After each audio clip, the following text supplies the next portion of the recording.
Hello everyone, this is Ayushi and I am back with Psychology Lecture Series for Class 12. हम chapter 9 developing psychological skills के बारे में पढ़ रहे हैं, जिसके पार्ट 2 में हम general skills and observational skills के बारे में डिटेल में पढ़ेंगे। सबसे पहले होती है जनरल स्किल्स। जनरल स्किल्स वो कौशल होता है या वो स्किल्स होती हैं जो हर साइकोलॉजिस्ट में पाई जानी चाहिए या हर साइकोलॉजिस्ट के अंदर होनी चाहिए। ये कुछ पर्सनल स्किल्स होती हैं जो सबके अंदर होती हैं और इंटेलेक्चुअल स्किल्स भी होती हैं जो इंसान सीख कर अपनाता है। ये माना जाता है कि किसी भी इंसान को प्रोफेशनल ट्रेनिंग तभी दी जा सकती है जब वो ये स्किल्स उसके अंदर हो। इंटेलेक्चुअल और पर्सनल स्किल्स जो होती हैं वो 7 तरीके की होती हैं। पहला है इंटरपर्सनल स्किल्स यानी कि दूसरों से अच्छे से बात करने की क्षमता, उनकी भावनाओं को समझना, उनके खुद को उनकी जगह रख के समझना।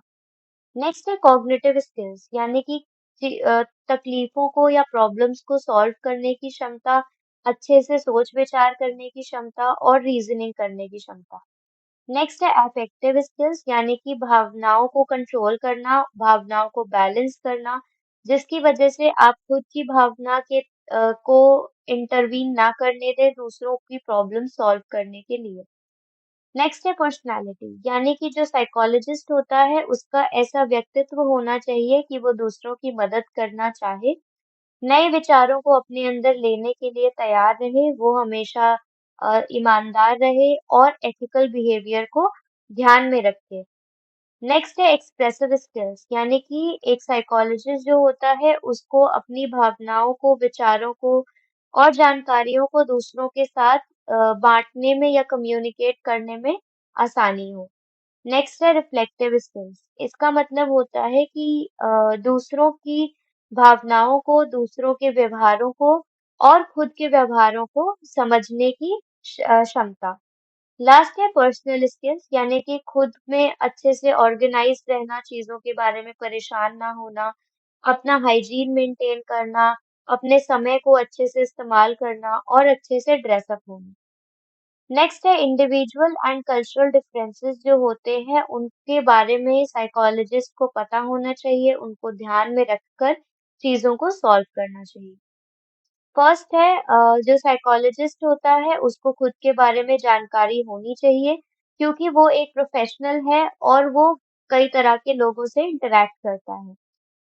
नेक्स्ट है एक साइकोलॉजिस्ट को उस इंसान को और उसके कल्चरल को, वातावरण को, उसके समाज को समझना चाहिए। नेक्स्ट है हर तरह के लोगों के साथ काम करना आना चाहिए, उनका ट्रीटमेंट करना आना चाहिए और उनसे बात करने की क्षमता होनी चाहिए। नेक्स्ट है हर तरह के सामाजिक तौर तरीकों की रिस्पेक्ट करनी आनी चाहिए, जिसकी वजह से वो प्रॉब्लम्स को सॉल्व कर सके। नेक्स्ट है खुद के प्रेफरेंसेस के बारे में समझना और उसको प्रॉब्लम्स ना बनने देना अपनी ट्रीटमेंट में। और लास्ट है दूसरों के जो कल्चरल बिलीफ्स होते हैं उनको रिस्पेक्ट करना और उनके द्वारा ही उनकी लाइफ को बेटर बनाना। इसके बाद आती है ऑब्जर्वेशनल स्किल्स यानी कि दूसरों को अच्छे से देखने की और समझने की क्षमता। जो रिसर्चर्स होते हैं फील्ड पे वो दूसरों के ऊपर ध्यान देते हैं, उनको ध्यान से देखते हैं और सुनते हैं, अपने सारे सेंसेस या इंद्रियों को इस्तेमाल करके। एक साइकोलॉजिस्ट जो होता है वो अपने वातावरण की हर जानकारी को अच्छे से समझता है और इस्तेमाल करता है। जो साइकोलॉजिस्ट होता है वो दूसरों को ऑब्जर्व करने में, उनके एक्शंस को ऑब्जर्व करने के लिए ध्यान केंद्रित करता है क्योंकि उनके जो व्यवहार होते हैं दूसरों के, उनके द्वारा ही कुछ ऐसी चीजें निकल के आती हैं जो एक साइकोलॉजिस्ट को जरूरी लगती हैं। दूसरों को ऑब्जर्व करने के दौरान कुछ इम्पोर्टेंट पॉइंट्स हमें दिमाग में रखने चाहिए। पहला है ऑब्जर्व पेशेंटली यानी शांति से लोगों को ऑब्जर्व करना चाहिए। दूसरा है कि हमें उनके फिजिकल वातावरण को ध्यान देना चाहिए यानी कि कौन, कब, कहाँ, कैसे और क्यों। नेक्स्ट है दूसरों के रिएक्शंस को, उनकी भावनाओं के बारे में हमें जानना चाहिए। हमें ऐसे सवाल खुद से पूछने चाहिए जिसका ऑब्जर्वेशन के दौरान हम उसके आंसर दे सकें। नेक्स्ट है खुद के बारे में जानकारी तभी देना जब आपसे पूछा गया हो। इसके बाद है हमें ऑप्टिमिस्टिक क्यूरियोसिटी के तौर पर ही ऑब्जर्व करना चाहिए, यानी कि हमें हमेशा पॉजिटिव आउटकम्स के बारे में ही सोचना चाहिए। हमें हमेशा एथिकल या एथिक्स को फॉलो करना चाहिए, दूसरों की प्राइवेसी को डिस्टर्ब नहीं करना चाहिए और ये ध्यान में रखना चाहिए कि हम जिनको ऑब्जर्व कर रहे हैं उनकी जानकारियां दूसरों तक ना पहुंचे। नेक्स्ट है ऑब्जर्वेशन के दो अप्रोचेस होते हैं। पहला होता है नेचुरलिस्टिक ऑब्जर्वेशन। नेचुरलिस्टिक ऑब्जर्वेशन में जो साइकोलॉजिस्ट होता है या ऑब्जर्वर होता है वो लोगों को दूर से ऑब्जर्व करता है, उनके नेचुरल सेटिंग में उनके बीच में नहीं जाता है। फॉर एग्जाम्पल अगर एक रिसर्चर को बच्चों का प्रो सोशल बिहेवियर देखना है लंच ब्रेक के दौरान, तो वो दूर से अगर पेड़ के पीछे से छुपकर बच्चों को नोटिस करता है बिना बच्चों के सामने आए, तो इसको हम कहेंगे नेचुरलिस्टिक ऑब्जर्वेशन। नेक्स्ट है पार्टिसिपेंट ऑब्जर्वेशन। इसमें जो ऑब्जर्वर होता है वो लोगों के साथ मिलकर उनके साथ उनकी जो सेटिंग होती है उसमें एक्टिव मेंबर बनता है और फिर ऑब्जर्व करता है।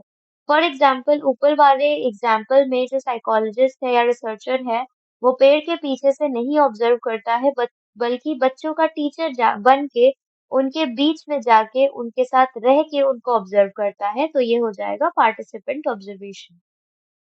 नेक्स्ट हम बात करेंगे ऑब्जर्वेशन की बुराइयों की और इनकी अच्छाइयों की। ऑब्जर्वेशन का जो सबसे अच्छी बात है वो ये है कि इन इस ये हमें व्यवहार देखने का मौका देता है नेचुरल सेटिंग में, यानी कि जिस तरह से लोग नेचुरली व्यवहार करते हैं हम उनको ऑब्जर्व कर सकते हैं। नेक्स्ट है जो लोग जिस जगह पर काम करते हैं हम उन्हें ट्रेन कर सकते हैं ताकि वो लोगों को ऑब्जर्व करके हमें जानकारियां दे सकें।